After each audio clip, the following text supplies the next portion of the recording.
Hey you! Yes, you. Welcome. Welcome to this course I created. It's based upon the 13 goals for a witch that you can see on the screen. Each time we meet, we will work on one of these 13 goals. In the previous video, we covered goal 1, know yourself. Today, we delve into number 2, know your craft. Of course, by craft, we mean witchcraft. This topic is extremely broad. There are a myriad of different types of witchcraft, just like there are multiple kinds of witches. And the beauty of it all, there's no right or wrong way. Only whatever way feels right to you. Whatever resonates with your soul. The choice is yours. In order to familiarize yourself with the types of witchcraft and witches, you need to understand the origins of witchcraft. So today, we'll take a step back in time, and I'll walk you all the way back to this decade. Please sit back and enjoy the show. There will be no assignments like in the previous session.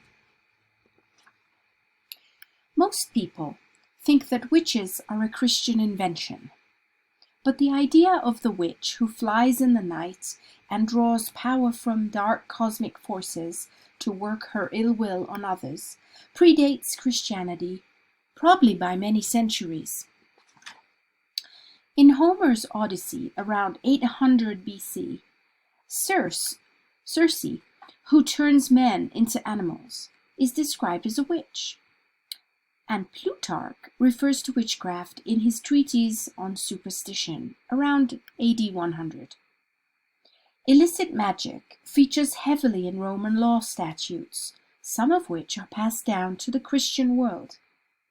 However, many of those early laws were really laws against sorcery, which, unlike witchcraft, can be beneficial, and which requires special skills, tools, and words.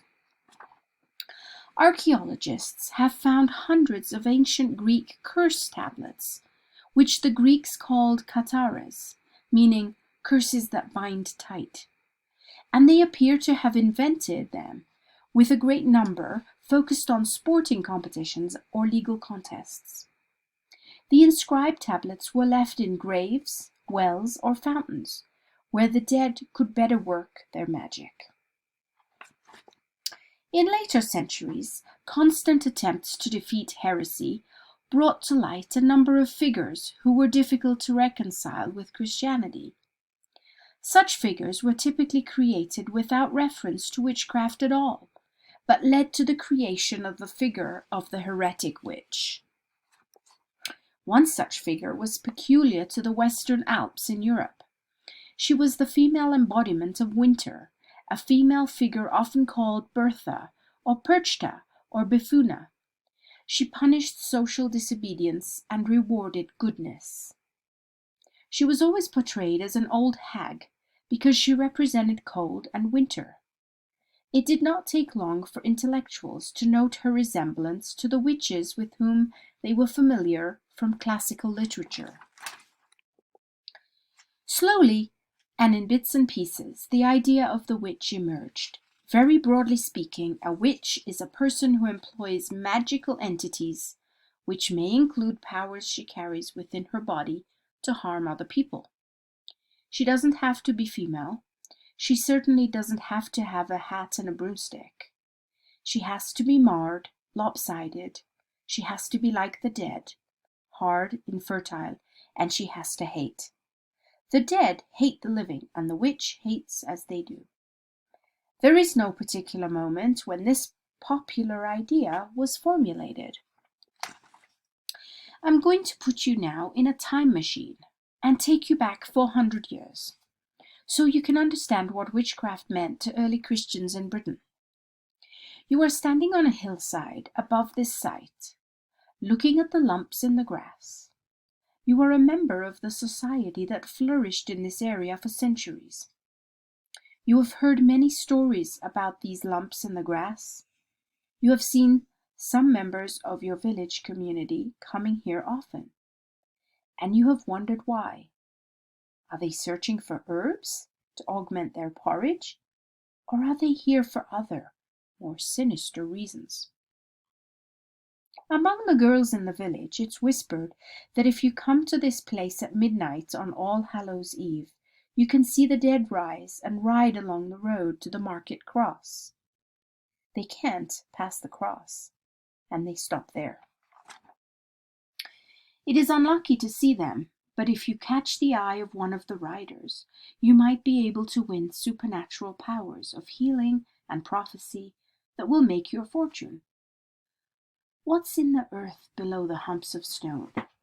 Do you imagine a realm of the dead? The vicar in the village tells you that the dead that remain in the earth are those condemned to hell. Some people say that the dead riders are wreathed in flames and their saddles are red-hot iron.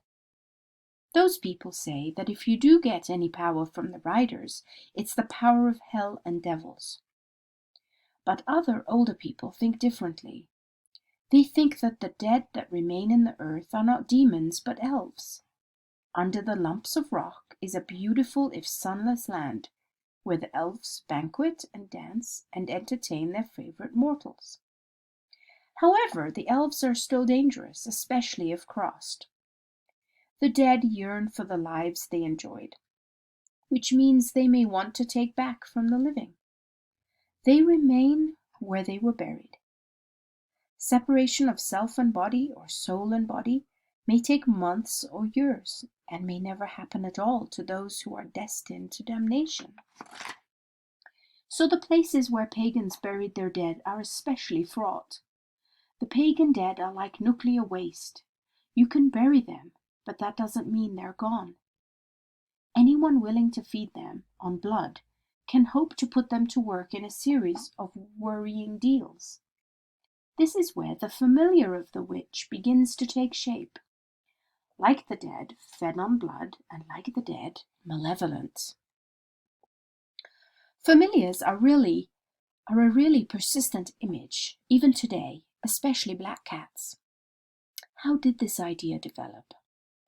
The witch's familiar was usually a small animal, sometimes as tiny as a housefly.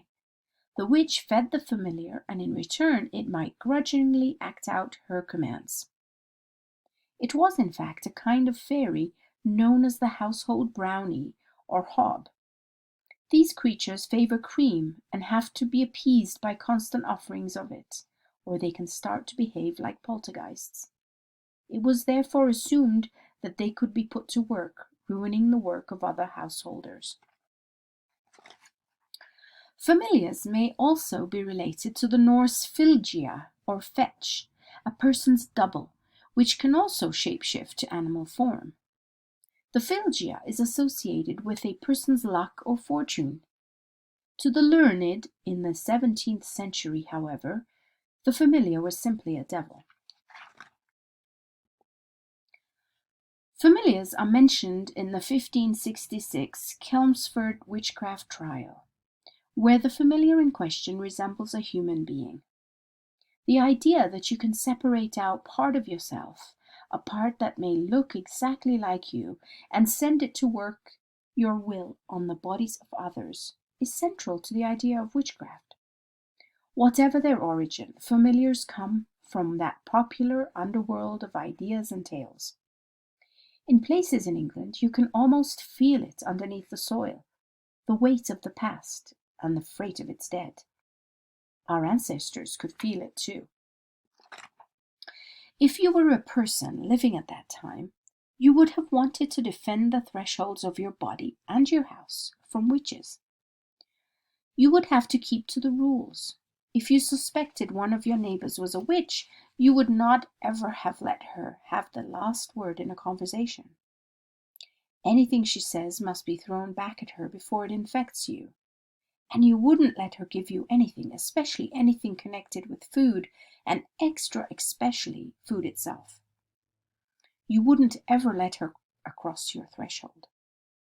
You would have used witch marks to stop her from crossing into your house, or from allowing her familiars from crossing into your house. Witch marks, like this one, are ancient boundary spells. It is a spiral in which the roaming entity would get lost. One of the most common witch marks is the interwoven initial M for the Virgin Mary, which persisted long after Catholicism had been forbidden. Known as the Marian symbol, it is a geometric protective mark. They are incised on many religious buildings, especially near doors and windows, and between the boundaries within such buildings, like the nave and chancel, even fireplaces. They also appear on secular buildings in similar places where devils, demons, or witches may try to gain access from the outside world. They invoke the protection of the Virgin Mary, the Mother of God, Queen of Heavens, to drive away any demonic forces. How did the medieval church view witchcraft? The Malleus Maleficarum, or the Hammer of Witches, was a treatise that promoted the execution of witches based on theological theories of demonology. It was written by Heinrich Kramer and published in Germany in 1497. The 11th century saw the arrival of scholasticism. Scholastic philosophy meant that all of created nature became an object of scrutiny, from which scholastics would create a model that applied to everything. The inquisitorial eye began to fix itself on aspects of folklore that had been smiled away or incorporated into Christian worship in earlier periods. Large monasteries over the 12th to 14th centuries became preoccupied with the moral problem of wet dreams. Was it sinful to have a wet dream? Monks reported that their nocturnal emissions were often the result of being pressed or sat on by a human female figure. Since no women were allowed into monastic dormitories, somebody suggested that the female figures might be devils, capable of transforming themselves into the appearance of females in order to tempt monks into sexual sin.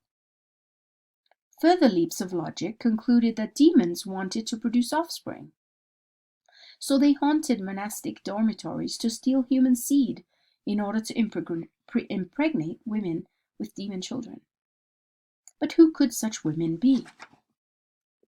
This is when the Roman idea of the witch and her manifestation as the embodiment of winter in alpine regions catastrophically came together to allow the first generation of demonologists to formulate an exact identity for the recipients of the seed. Old, outcast, ugly, eccentric. The witch of the witch's Sabbath was born. By the 1590s, the last decade of Elizabeth I's reign, the idea of the witch in England had crystallized as an old, very poor woman, lame or blind in one eye, and inclined to lose her temper over personal slights. Her dry, twisted, and aging body was a kind of poison, and she was believed to be able to harm people and animals simply by speaking to them or looking at them. However, in the meantime, the law had been updated to reflect the work of continental demonologists. These thinkers rejected the idea that elderly women could do magic that flouted the will of God. They concluded it must be the devil who had all the power, and so the witch's familiar became demon. As I conclude this witchcraft's history lesson, it would be remiss of me if I didn't talk about witch trials. How did witch trials work? As an accused witch, you could be tried in a church court, at quarter sessions, local courts, or at an assize court, where you could be condemned to death. The process, however, was similar at every level. Somebody would complain to the local justice of the peace that you had bewitched an animal or a foodstuff or a child. Whether or not the complaint was taken any further depended on how energetic the justice of the peace was, and how much he believed in witchcraft. Let's suppose that an eager justice had put together a significant number of depositions, complaints in writing from your fellow villagers, and had also interrogated you, and got a confession from you. The next stage was that all this evidence would be put to a jury, who decided whether to take it to trial or not. At the trial, those who submitted written complaints would take the stand and give their evidence aloud and under oath. If you liked, you could add to it or deny that you said bits of it, but that might just make you look inconsistent. After that, the jury would decide on your guilt. There was no counsel for the defense. If you were found guilty, you would become one of the 30,000 to 60,000 people who were executed for witchcraft in the early modern era.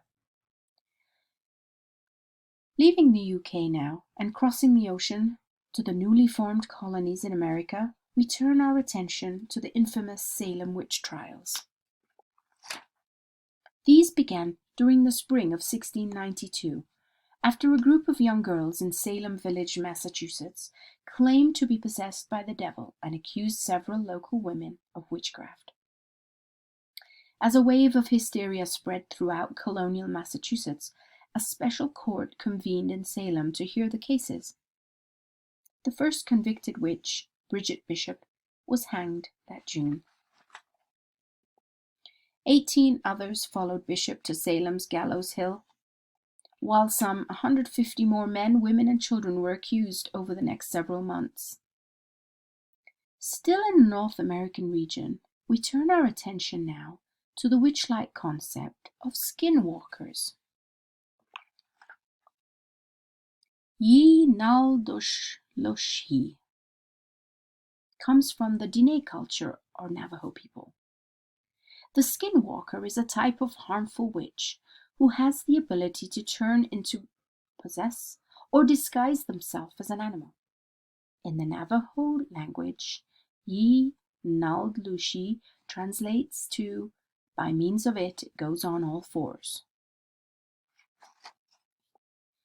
In 1658, predating the Salem witch trials, there was Elizabeth Goody Garlick, Long Island's witch of East Hampton, who had been accused by an ill 16-year-old mother right before the teenager died. The local magistrates, even then overwhelmed by the gossiping and pettiness of their constituents, deferred to Hartford, Connecticut's court. At the time, Long Island had administrative ties to Connecticut. Luckily for Goody, the governor of the colony was John Winthrop, Jr., who saw these accusations of witchcraft as mere community pathology, a viewpoint he carried throughout all the witch trials he oversaw over the next decade. In the early 1900s, when women's magazines were giving advice on throwing Halloween parties, they were describing an opportunity for mixed-sex courtship rituals. This meant making elements of the holiday more palatable to the decade's new woman, depicting witches as beautiful and alluring instead of terrifying and devilish. The cute witch trend continued into the 1960s with Bewitched, a popular TV series about a then modern-day witch who decides to live as a suburban housewife. Before the show, the citizens of Salem were ashamed of the trials, to the point that no one would speak to Arthur Miller when he went there to do research. But with The Crucible's success and Bewitched filming episodes on location in Salem, including one where main character Samantha Stevens calls out the ridiculousness of the trials, the city experienced a resurgence, enough to boost the local economy through kitschy acknowledgement of the trials. Around the same time in the 1960s, the independent feminist group Women's International Terrorist Conspiracy from Hell, or WITCH, was founded. They also went by other names like Women Inspired to Tell Their Collective History and Women Interested in Toppling Consumer Holidays. They were interested in a feminism based on several methods of social change, not just toppling the patriarchy, and viewed witches as the, and I quote, first guerrilla fighters against women's oppression. They spread their message by carrying out witch-like publicity stunts, such as protesting and hexing Wall Street, giving out garlic cloves and cards at a restaurant that said, "We are witch, we are women, we are liberation, we are we." In the 1970s, witch collectives began to gather and organize more openly. Dianic Wicca, or Dianic witchcraft, founded by Susanna Budapest and started on the winter solstice of 1971, is unlike other Wiccan traditions in that it has women-only covens and worships only a monotheistic goddess, though it perceives goddesses of any culture merely as other incarnations of the main goddess. In 2007, when interviewed, Budapest said, "It's the natural law, as women fare so fares the world, their children, and that's everybody. If you lift up the women, you have lifted up humanity. Men have to learn to develop their own mysteries." In 1973, the American Council of Witches was founded and convened in April 1974 to draft a set of common principles of Wicca and witchcraft in America.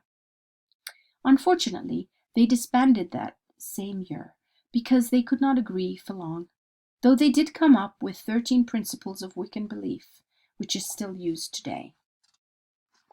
In fact, in 1978, these principles were put into the US Army's Religious Requirements and Practices of Certain Selected Groups, a handbook for chaplains. Alex Marr, author of Witches of America, was quoted in Cosmopolitan as saying, "Since the 1980s, pagans have been gathering in outdoor festivals and indoor hotel conferences all around the country, sometimes in groups of a few thousand, and with the rise of the internet in the 1990s, vast networks have also spread online, making it that much easier for someone craft-curious in an area without a visible pagan presence to connect with a mentor in a chat room." I previously mentioned how the Military Chaplain's Handbook recognizes Wicca as a formal religion. But did you know that in 1985, the City of New York formally recognized Wiccan clergy to perform marriage ceremonies? And the Fourth Circuit Court of Appeals ruled in Detmer v. Landon that Wicca was a religion and should be protected by the First Amendment. It has only been since 2007 that the U.S. Department of Veteran Affairs agreed to allow Wiccans to display their symbols on the gravesites of soldiers. This change in policy was brought about by a lawsuit filed over the denial of Wiccan families to display the pentacle on the cemetery plaques. Thus, we conclude this session on Know Your Craft. This brief historical look through time has barely begun to scratch the surface. It is my hope that you will be inspired to take what I have shared today and start your own journey. Thank you, and be well. Here's my contact info if you have any questions, concerns, complaints, or compliments.